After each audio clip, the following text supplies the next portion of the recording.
And resources were scarce back in the beginning.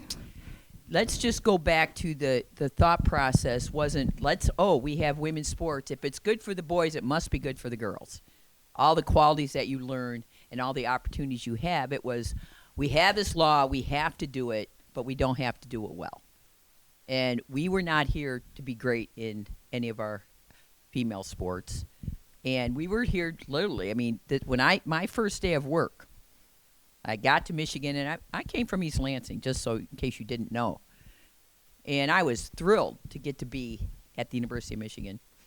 And I knew, because I had played at Michigan State, that Michigan was in the dweller of women's sports, period. Like in softball, they barely existed. In basketball, they had some good players. But I can tell you that I was told this. There are 3 sports here at Michigan that you need to know about.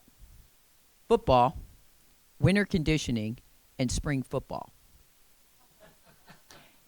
So I thought, wow, are we 4th? I didn't know. But I can tell you that to say I was reluctant would be kind. So how did you and Peggy and a lot of others back then, how did you take the few resources we had, and how did you push and achieve excellence? Well, I can remember vaguely my first several years when I became the head coach, and I used to walk over to baseball, which had 3 full-time coaches. They had a field crew. They had practice gear. The coaches all wore full Michigan practice gear. And our women had a T-shirt, pair of shorts, a sweatshirt, and a pair of sweatpants. The scrappy jacket. And it said Michigan Women's Athletics. And that's basically what they had. So we couldn't even wear practice gear every day because the kids, we didn't have laundry. We didn't have any resources. We didn't have academic advisors. We didn't have tutoring. We didn't have training table.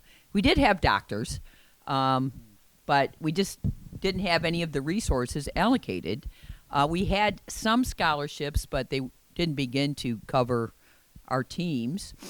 And those things were just non-existent. And people ask me, well, how did you really focus on coaching? I said, well, I didn't.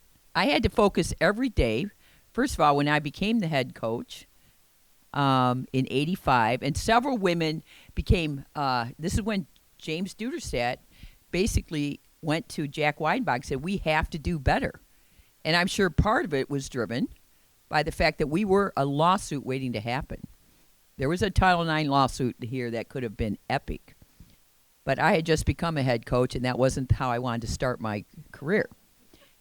But I can tell you that we had every day was survival. And when I first became the head coach, I was a 50% athletics appointment. And 50% I was considered clerk typist.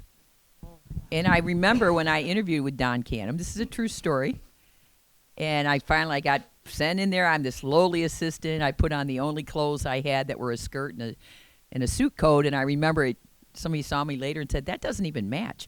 I said, it doesn't matter because he didn't look at me. And he asked me one question. We asked 2 questions. One, he said, are you ready? And I, of course, lied and said yes. And he asked me if I could type. And I lied again. But this is the thing. I had no idea why. I thought that was an odd question. But, I got the job.